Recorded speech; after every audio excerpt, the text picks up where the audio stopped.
Well, happy Easter to you.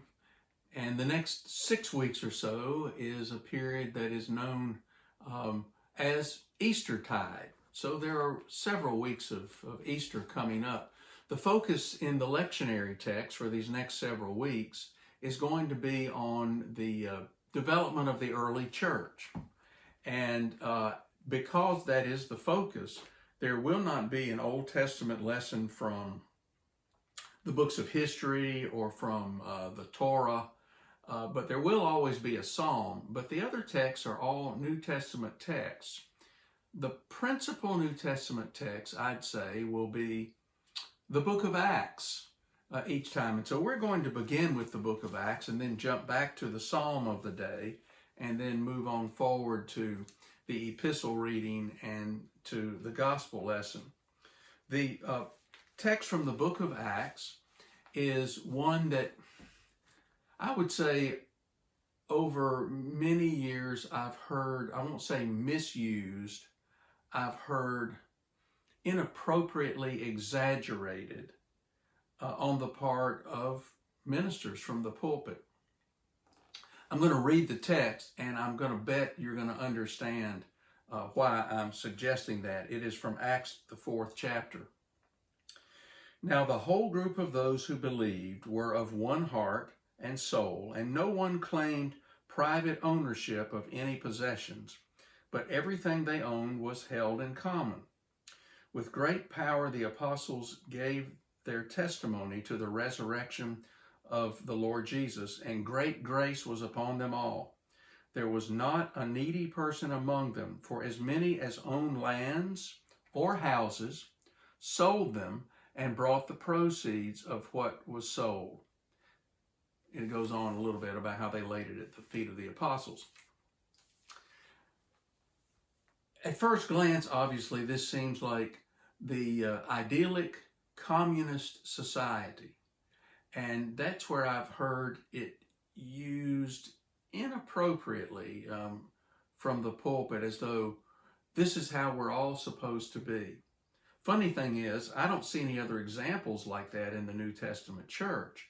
Paul addresses congregations that have wealthy people. He actually, there are plenty of wealthy people in other congregations. It isn't as though everybody sold everything elsewhere.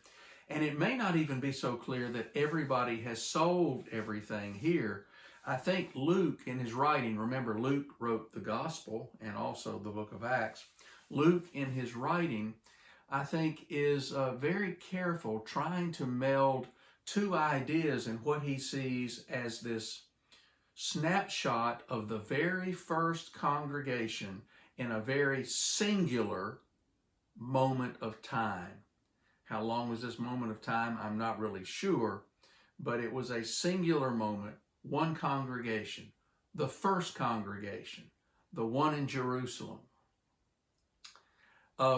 He says two things here. One harkens to the Jewish ideal. Let's see if I can pull that up in the text I just read. The Jewish ideal comes in verse 34. There was not a needy person among them. That was the Jewish ideal that we see listed in Deuteronomy chapter 15, early in chapter 15. I'm thinking it's right around verse 4, but Deuteronomy chapter 15. Again, an idyllic state that certainly did not exist in the Old Testament and certainly does not exist after this moment in time with one congregation for who knows how long, but it wasn't a long period of time. The second element that Luke takes pains to put in here, which is similar to that Jewish idealism, is in fact a Greek idealism, which to me makes perfect sense given Luke's Greek heritage and also the fact that he is traveling the Greco-Roman world with Paul, who has this spectacular sense of being able to relate the gospel in whichever cultural and community setting he finds himself. And let me locate the Greek notion here again. where it says everything that was owned was held in common. There is this Greek ideal of friends hold things in common. So I think this is Luke's constructive way of weaving together the original Jewish Christianity with what is already unfolding by the time Luke writes, which is the blossoming Christianity in the Greco-Roman world. So there is that element. The other element which I think helps to steer us away from this idyllic, purely communistic image, which I don't think is completely accurate, is that Luke actually singles out a man who is a native of Cyprus, Joseph, whom the apostles gave the name Barnabas, and it talks about how he sold a field that belonged to him and brought the money. So it's almost as though, while this is idyllic, it's not like everybody seems to be doing it. Now, I don't want to discount the idealism, but I do want to say that a good critical look at the text helps us to understand that Luke's real point is that this gospel invites, calls upon, compels people in the two best known cultures that he's aware of, the Jewish culture and the Greek culture, to be enriched by this claim of Christ on their lives.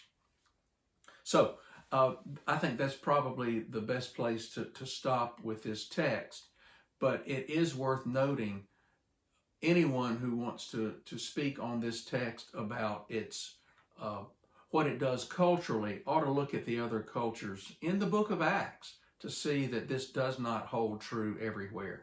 One other image of this idyllic sense of sharing everything, it was also the idealism that was at the founding of Jamestown in 1607 in our own country. To each, to each according to his means, from each according to his means, to each according to his needs. And it didn't work. And so finally, the leaders of Jamestown had to say, if a man shall not work, neither shall he eat. So it proved very quickly that it did not work in that way. So I always like to caution against the singular sense that this is the ideal for the Christian community in all places and all times. I've probably gone way too far on it, but do keep this common sense of being together and caring for one another. Oh, one other final note. The only people in need that it's talking about are people in this early, very small Christian congregation in Jerusalem. Keep in mind that it was often the case that if someone became a believer in Christ, that they were cast out from their own Jewish household and had no means of support, so they became among those needy. The church was not reaching out beyond itself. It did not have a capacity to reach out very far. It was seeking to have the capacity just to take care of its own, and that's what it is striving to do in this particular text. Going back to our Psalm 133, and I'm not even going to comment on the whole Psalm, you'll understand where it's headed right in the opening verses here, where, I skipped it, where it begins, how good and pleasant it is when kindred live together in unity. That notion of unity, again, embodies both the Jewish sense and the Greek sense that Luke is taking pains to highlight for us in chapter 4 of the book of Acts. Now on to the epistle, which comes from the first letter of John. Again, it's interesting to compare some things here. The first letter of John does not begin like most of the epistles, and it doesn't begin like the second letter of John or the third letter of John, which begin appropriately as letters addressed to someone. This one jumps right in as though it is a sermon. I guess it's called a letter by convenience, or the beginning of this so-called letter was somehow lost to time. But what's worth highlighting in 1 John is how the themes of the Gospel of John, particularly the opening section of the Gospel of John, which virtually gives me goosebumps every time I read it. It is one of my ultimate favorite passages of the entire Bible, which it begins, and it goes beyond what I'm going to say right now, but in the beginning was the Word, and the Word was with God, and the Word was God. Not anything was made, without the Word. And then it says a little later, and the Word became flesh and dwelt among us. And I think John, this first letter of John picks up on those themes. We declare to you what was from the beginning.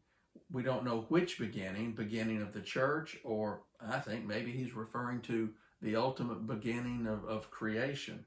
What we have heard, what we have seen with our eyes, what we have looked at and touched with our hands concerning the word of life.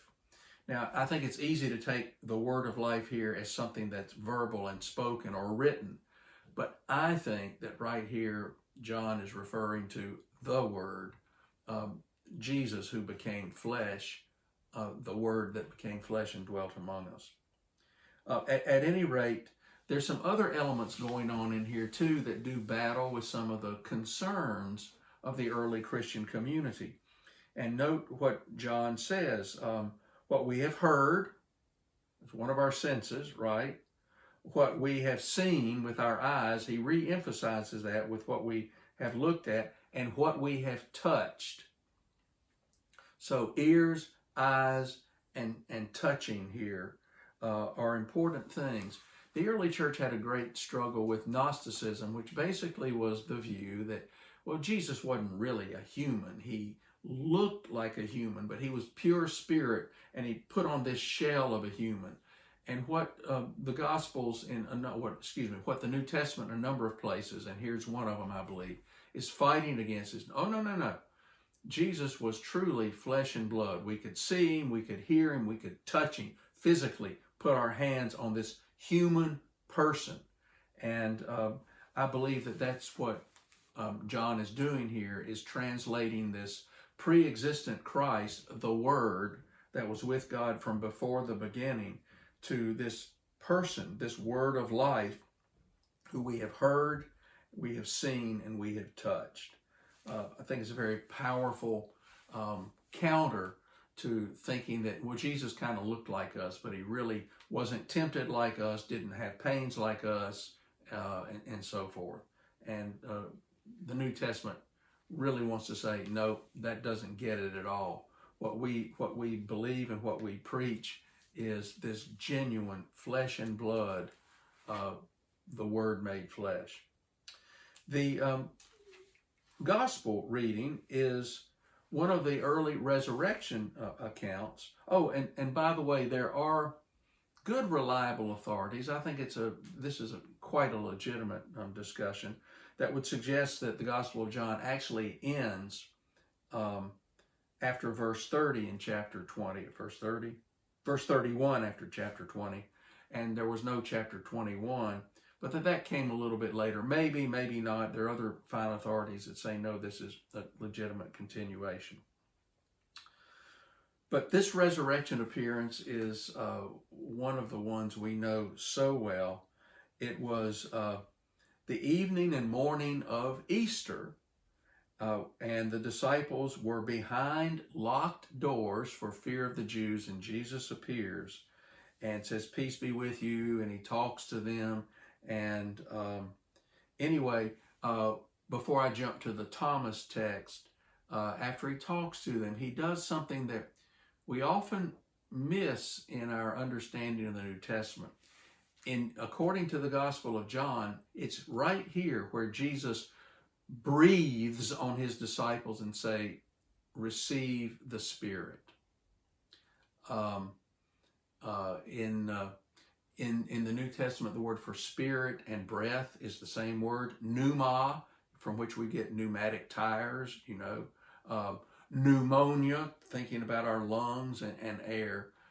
So he breathes on them and says, receive the Spirit. And so for John, this is where the Spirit infuses them.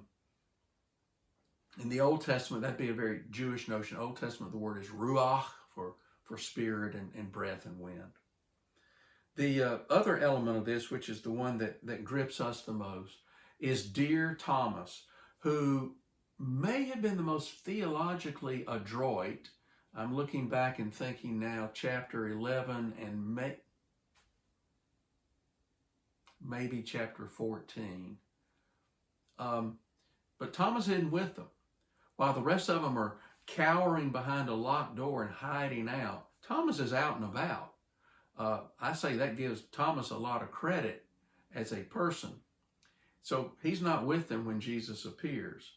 And when he comes back and they say, we've seen the risen Lord, Thomas looks at him and says, look, unless I can see him with my own eyes, put my finger in those wounds that he had when he was on the cross, I can't believe a word you're saying. And then Jesus a week later appears. So Thomas is lingering with these disciples for a week, and I guess they're all trying to convince him, and he is unconvinced. My guess is, as the text says, they're back behind closed doors again a week later. My guess is that what Thomas sees in the disciples simply does not grip him. They say we've seen the risen Lord, and now they believe. Well, here they are. They're still hiding. If Jesus is Lord and Jesus has given them the Spirit, what proof? Why are they still hiding? So it's a whole week later that Thomas has been hanging around these guys and Jesus appears. And then there's some powerful words that are sent forward from that moment to Christians in all generations to follow. And those powerful words, Jesus says, blessed are those who have not seen and yet who have come to believe. That includes us and all of those who were not in there, who were not around in those early days after the resurrection. We're going to continue to explore the early church. I hope what this has shown you is that even as the church is gaining vibrancy, in these earliest of days, without the intervention of the word of life, the Christian community would have failed then, and it would fail now. I'll look forward to our visit next week.